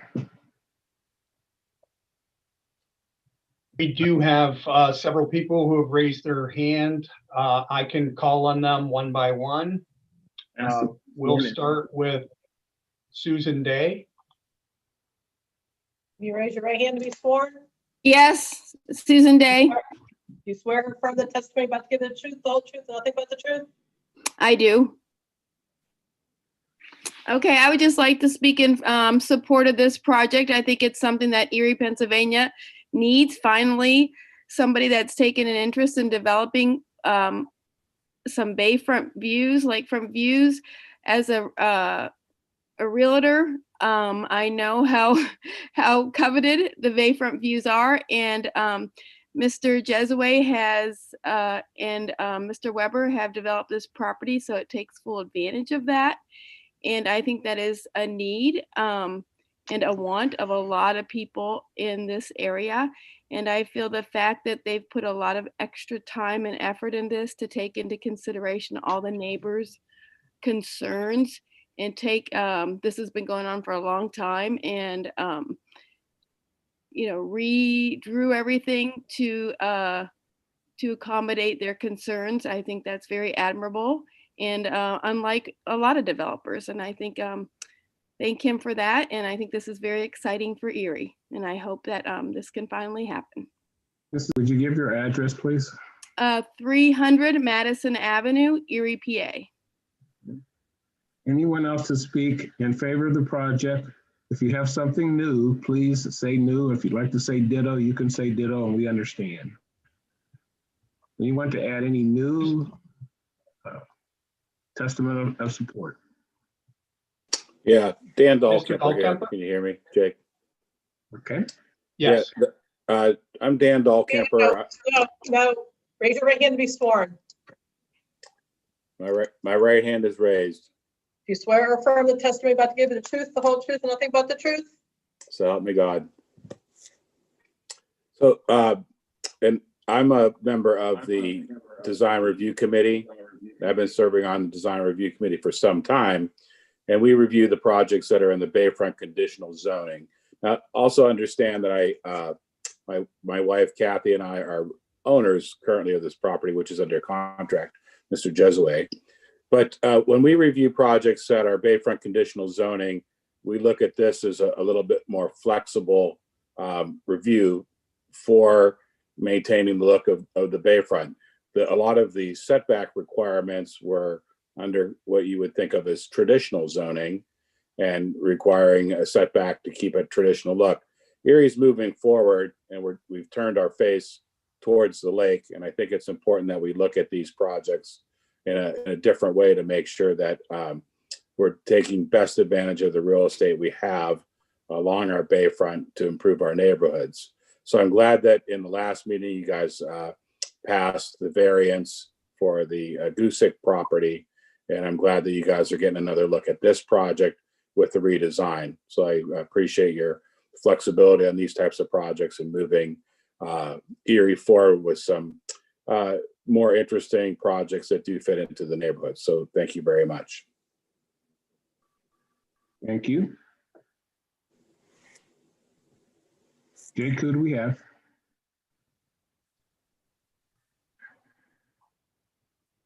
Hey, Dan Dahlkemper, are you still there? Yeah, Jeff, I'm still here. Okay. The front yard setback, they wanted, they're asking for 84.6 feet. Is there any way that they can come off that and move it further to, you know, the south, or no? Well, Jeff, I'm not the designer on this project. That's probably more appropriate for Brian, but the parking requirements are important in how this works. So moving the project to the north, like was done on Gusick's property, also takes advantage of the views, allows for the parking to be convenient to the street, and allows for that. You know, if you don't do that, then you've got parking taking up the back, and then there's other issues that might be concerned with the neighbors. So I think the parking requirements allow this to happen, but I think it was nicely handled. And then in the design review committee, when we reviewed this, and Brian's got some nice signage and plantings across the front that help to continue the streetscape across Second, you know, to keep it a more consistent streetscape back there, and helps to screen the parking, which I think it gives it a pretty nice look. Design Review Committee has reviewed a number of other projects as of you. And some of the projects that you see further to the east are large blocks of apartments, townhomes that go up that block the view. The parking is right out to the street. They're not attractive. You know, there's been kind of a formula, and that's due to the more rigid setback requirements. And I think this is a much more creative and interesting solution here and over at the Gusick property that I think need to be encouraged if we want to have good development, you know, in our waterfront conditional zones. Brian also has been involved with a number of other projects like Nick Scott's property down on the East Bay front. You can see what a beautiful development that's becoming.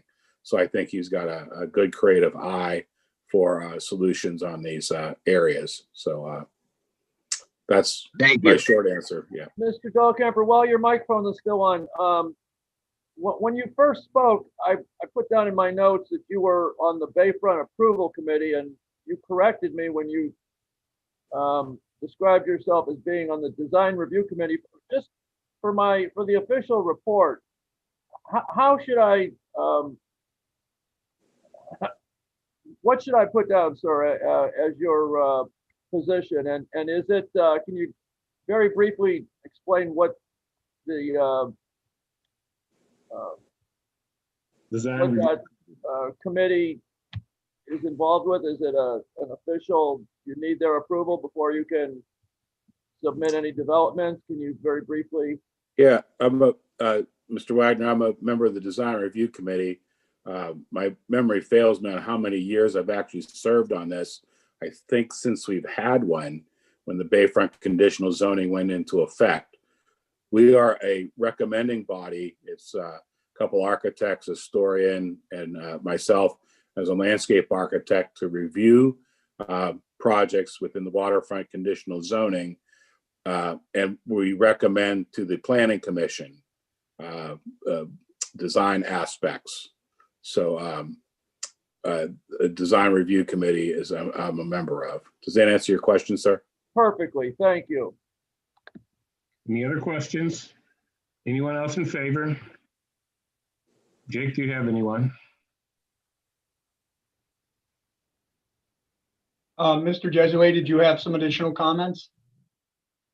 Yeah, the one comment I wanted to make had to do just generally with Brian's comment about the Bayfront area, and I know this is not, you know, exactly the right venue for it, but I've already have another project that I'm interested in doing in the neighborhood, and I think it's important that the Port Authority and the community come to some kind of agreement about what's going to happen on the city's bayfront, because you know, to be honest with you, to have such a fabulous piece of real estate that's in the center of a old community to be completely neglected, have no planning associated with it, you know, is not, it doesn't do justice to the community. And really the issue that's been created here with that piece of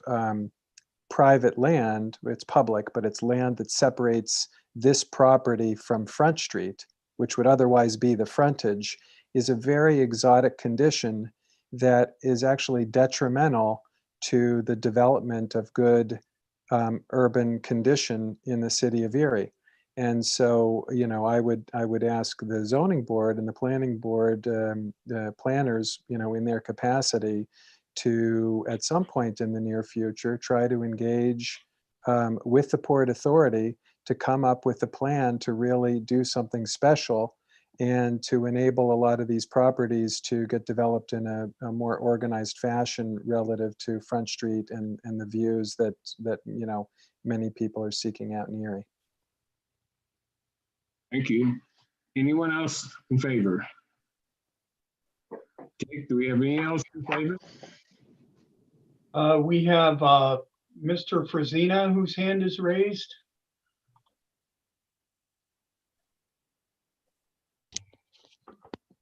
Identify your name and address. Be sworn Hi, in. My name is Pete Versina, 334 Lincoln Avenue. Can you raise your right hand to be sworn? Go ahead. Do you swear or affirm the testimony about to give the truth, the whole truth, nothing but the truth? I so do. I just want to ditto the support for this project. And I am a realtor in town, and this is going to be good for the area and for the city. And I think it's a good project that we should get behind. So thank you for your listening and for your support on this. Thank you, sir. Any others?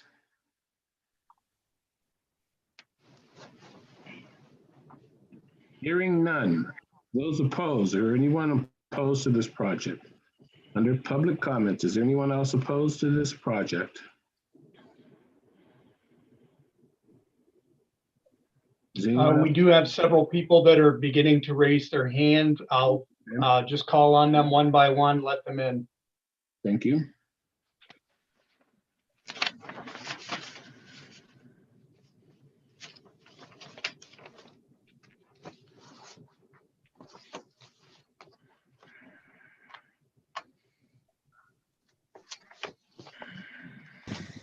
Now, we did have a couple people that have had their hands raised, but are now lowered. So if any attendees wishing to provide testimony, please use that raise hand function. Thank you. We'll start with Ms. Ferguson. You raise your right hand to be sworn? Do Yes. you swear or affirm the testimony about to give the truth, the whole truth, nothing but the truth? Yes. Ms. Ferguson, proceed. Please give your address, state your name. My address is 107 Plum Street. I am directly adjacent to this project. I'd like to ask the board, has anybody seen these lots and gone by and looked at them as far as the scope of it goes? Yes. Who, have you been there, Mr. Dawson? Can you hear me okay? Could I know who has driven by or walked the property? This is Mr. And I don't think that's part of the hearing here. I don't think. Well, yeah. All right, then we won't worry about it. I was at all those community meetings, and one of the biggest objections from the neighbors was the location of the structure on the north side of this property. I own residential rental real estate in Erie. I have about 60 apartments. And I've looked very carefully at this property, not only walking it, but from my windows. And I see that you can, in fact, develop a 9-unit building on the property on the south side, with the decks being on the north side. A 25 or 24, 22-foot driveway along the east lot line would provide parking on the north side of the property. Putting the structure on the north side compromises the neighbors in that it limits their views, their sunlight, and their fresh air. The original 2 lots there had single-family houses. And if you look at page 3, you can see that the lot is very small. It's 75 feet wide. The east side of the lot has a single-lane concrete drive that could be utilized to furnish a bigger driveway to the north side. And of course, the 6-foot setback on the west side. So if you do a little math, you end up with at least 15 feet. And I think the neighbors would have no problem supporting a 20-foot driveway, which would give them almost 50 feet of of building width. It would be actually 49 without subtractions for exterior and interior walls. By making, they could put 9 units there, make all the units the same size, which would probably be more marketable, with windows in the north and south side for the middle rental. This project has no income impact for the developer, but it does impact the neighbors. All the neighbors' lots have been built over 100 years ago. So calling it non-conforming, it may be non-conforming to current zoning, but when those homes were built, they most definitely conformed. And I don't think it's a reason to build a non-conforming structure on this lot. Asking for a variance, it's 10 times the expected depth from the front, I think is too much. Half of those neighbors' homes have been in the same family for over 100 years. In talking with my neighbors, they had concerns about this building being north. They would not be able to have gardens. It would, in some cases, it would completely obliterate sunlight on the space between the proposed building and the neighbors. This south position only benefits the developer and not any of the neighbors or the neighborhood. Like I said, we'd be happy to support a 20-foot driveway to give him a little bit more space if he's convinced that he needs to put up 9 units. And that certainly is a profitable venture. Or he could move it down to 6 units and make bigger apartments and have plenty of parking. It would also require less pavement and stormwater management. Let me see, what else have I got? I think Mr. Fresina failed to mention that he is the listing contract, real estate agent on this property. And I've studied all the big projects along Front Street, and the Bluffs, Bayview condos, Edgett's project, closer to town, have all conformed to the zoning regulations, and none of them block the neighbors' views like this project does. So I'm pleading with the people that have the votes to please consider the neighbors who would like to continue to have their views, their sunlight and fresh air. And that's all I have for now.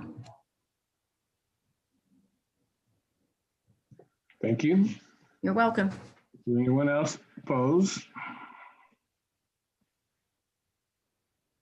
Jake, you're muted. Mr. Sprickman, Can you raise your right hand to be sworn?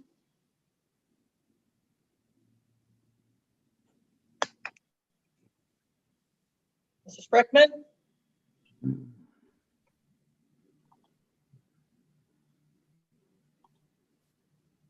Okay, I just found the unmute button. I'm raising my right hand.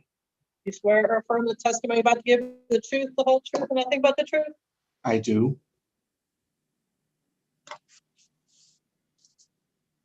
It's interesting to hear Mr. Fresina, the last person that was speaking for this project, just like. Give your address, please. I live at 111 Plum. Thank you. So this is a quality of life issue for many of us in this neighborhood. This is a traditional neighborhood, and this project is not going to sit in the neighborhood. It's going to sit on the neighborhood. All the other homes are situated about 7 feet from the curb, not 85 feet back. By putting it that far back on the property, it is definitely going to block my eastern view, my morning sunlight, and believe it or not, I made a TV antenna out of coat hangers, and it's going to block my TV reception. So that's my quality of life at 70. The additional parking, kudos to the developers for adding another couple spots, but there's still issues for those people that live on the block there on the north side. There's no parking, and they're hopping back and forth with the even and odd parking, and 13 spots will not be enough for this 9-unit building. So I beg you to continue to encourage the developers to build within the zoning variances and not, or zoning regulations, and not ask for this outrageous variance. Thank you very much.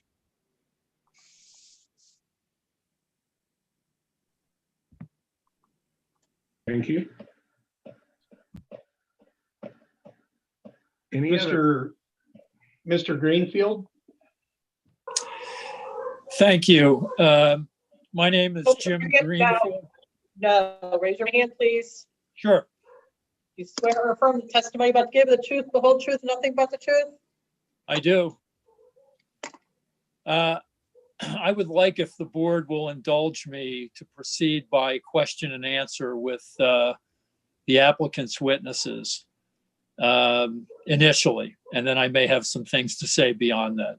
Okay, I would rather, if you have something to say, that you say what you have and not be contingent upon what someone else's response is. So if you will proceed, sir, you can add your comments so that we may proceed. Thank you, Mr. Dawson. My name is Jim Greenfield. I'm an attorney representing Jan Ferguson, and I'm actually from Villanova, Pennsylvania, so I probably get the prize for attending from the furthest distance today.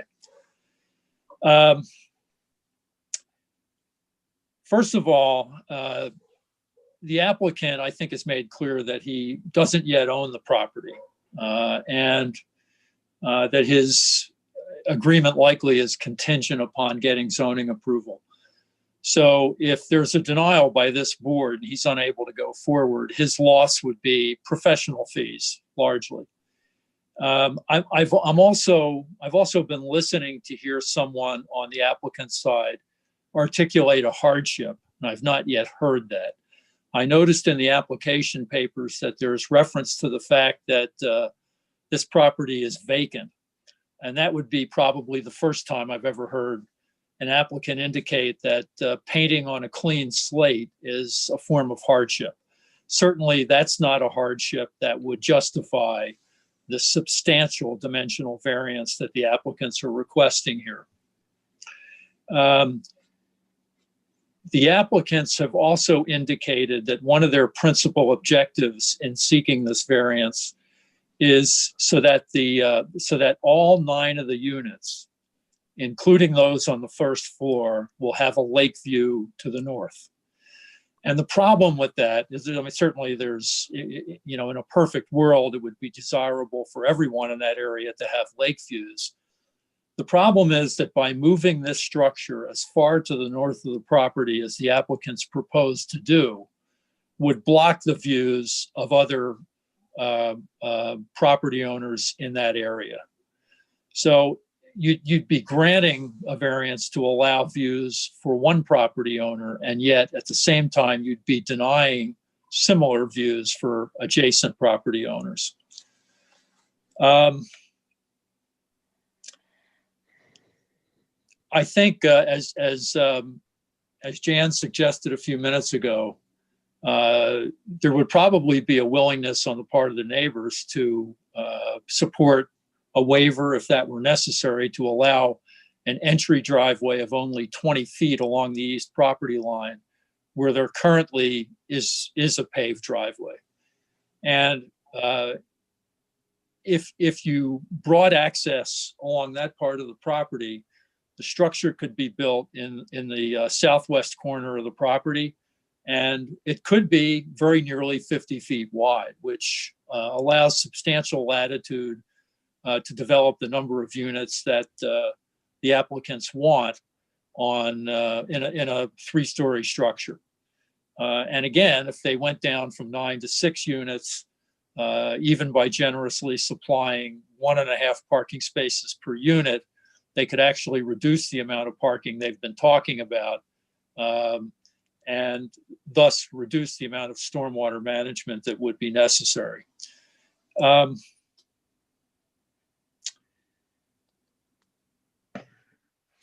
So and one other, I think, essential point here. This is a neighborhood of old houses that, yes, may be non-conforming, but because this proposal would place this property so far to the north and so far from 2nd Street, it would be completely at variance with the existing character of the neighborhood. It's just, it imposes upon the neighborhood in a number of different ways. And it's not something that's consistent with the way the neighborhood's developed. And in fact, if you look at the front yard provisions in 205.11, it's clear that that's a provision that is designed to keep scale in the neighborhoods in the WR district. So if you have a neighborhood of homes that are close to the street, the purpose of that front yard restriction is to ensure that that neighborhood characteristic and scale remain. And this proposal would significantly violate that. And that's all I have to say for now. Thanks for listening to me. Okay. Jake, anyone else?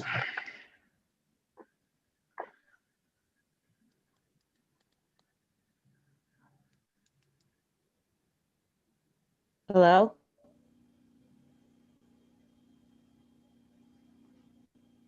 Jake, you're muted.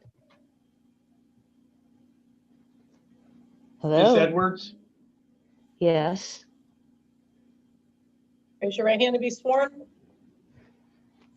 My hand's up. Do you swear or affirm the testimony about to give the truth, the whole truth, and nothing but the truth? I sure do. First of all, I would like to say that I entirely agree with Jan. And Jan has a very good idea about the address, please. Hello? Can we give you your address? Oh, 111 Plum. Okay. The project is directly behind my house. First of all, I'd like to say that the families here that have been here for a while have paid taxes, been upkeeping their homes, and we've been fully vested in our local community. We've always welcomed new families and with open arms. I'd like to see that the tradition continues with single family homes or even like a townhome, a row house type thing set up in the front where in the south side of the property, as it would actually look flowing with the rest of the neighborhood. The other thing is where the proposed building is situated, it entirely blocks the eastern view from my home. My house won't have any sunlight. The way the north wind blows through the winter, that space will just fill up with snow. The way the elevation looks, the ground floor of that building is 10 feet above the ground floor of my building, which raises it up even halfway through my house is 40 feet tall. It'll raise it up to past the first floor of my home. The existing land there, when my grandfather brought down my house with horses and logs, part of it, there's a retaining wall that's concrete. behind on the back of my house, which is adjacent to that property. And it's that including the concrete CMU wall. And the reason why my grandfather put that concrete there is because of the stability of the ground. Now, I know for a fact that there has been lots of fill dirt brought into this piece of property through the years. The first people who did it were the Silvas. Their last name was. And when they brought in the fill dirt, they didn't ask for permits. They didn't ask for anything. And that fill dirt pushed my shed over. Luckily, can you log in from the phone that you're on? Did I lose you? Hello? We can hear you. All right. So all that, and then through the years, the back of that lot, I remember one time it was like a dirt BMX track. And then someone came through and filled it in with more dirt. The elevation of that ground originally, and the way the houses were designed around here, weren't taken into accommodation of future having a load upon loads of fill dirt put in there. And, you know, like I said, I'd welcome anything to have, like Jan's idea is perfect. And I hope that the zoning board hears the neighbors and understands our hardships that we will have and face if this variance is approved. Thank you very much.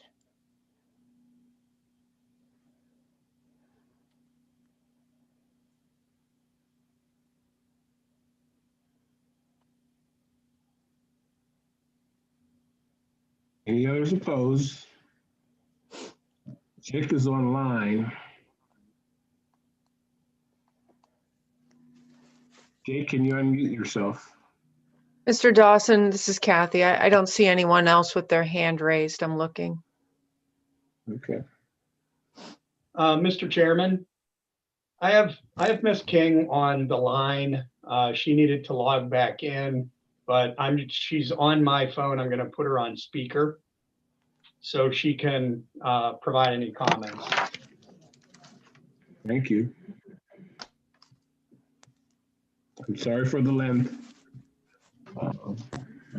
Okay, Selena, you're on speaker, so hopefully we can hear you if you have any comments.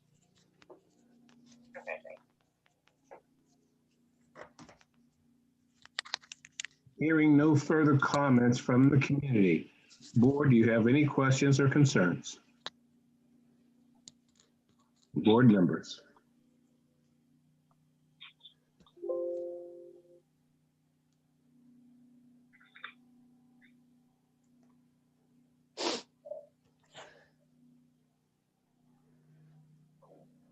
Hearing none. Are you prepared to vote? Yes. Yeah. Jake, call for the vote. Okay, we have a call for the vote. Mr. Horniak, how do you vote? Well, I'm torn in this one. I looked at the architect and listened to him, and it looked like he did quite a bit of homework. I listened to the neighbors, who was a developer, one of them, and I didn't hear from her that she had any interest in doing the development, but she had a lot of problems with the where it was, because it was quality of life for her. So I'm torn. I'm not comfortable with it, but I'm going to vote yes. Mr. Johnson? No. Ms. King? Yes. Mr. Dawson? Yes.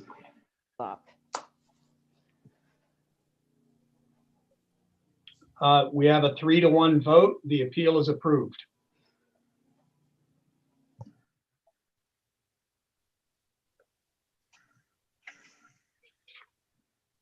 This concludes the hearings related to appeals being brought before the zoning board. How shall we handle the elections in the following month?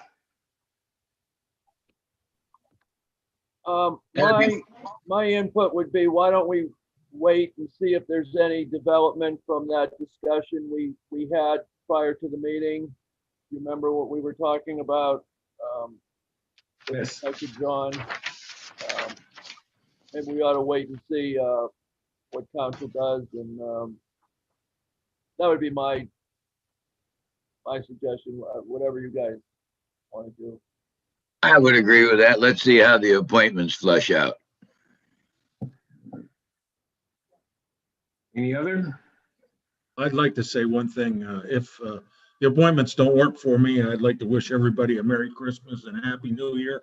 And I'd like to also tell everybody, if I don't get reappointed here right away, or if I don't get appointed, I was real happy to be on the board and met a lot of people, and appreciated all the people that I had to serve, and that my salary changed so drastically that from 0 to 0 in the time that I was here. I appreciated that too. Thank you. Shannon, we're kind of off the record here, I think. Yeah, I wanted to say it's a shame. Mike, thank you. And I, you've been a great friend, and when, you've never been shy about helping out with difficult cases, and I've always appreciated your help. I was going to say it's a shame this year with Tessa and Kathy being new that we're not going to be able to get together for Christmas like we did last year because of the various restrictions. But I would like to tell everyone, have a nice holiday, and be thinking of everyone. Thank you. With that, we'll conclude it. And Mike, I think we'll come up with some type of award that will be given to a board member who demonstrates your quality and effort and your skills and ability and your ability to come forth and come through every time. So we'll have to come up with a Horniak memento for the next board member who demonstrates the efforts that you have exhibited. With that, see you all in the new year, and thank you for your participation. Appreciate that.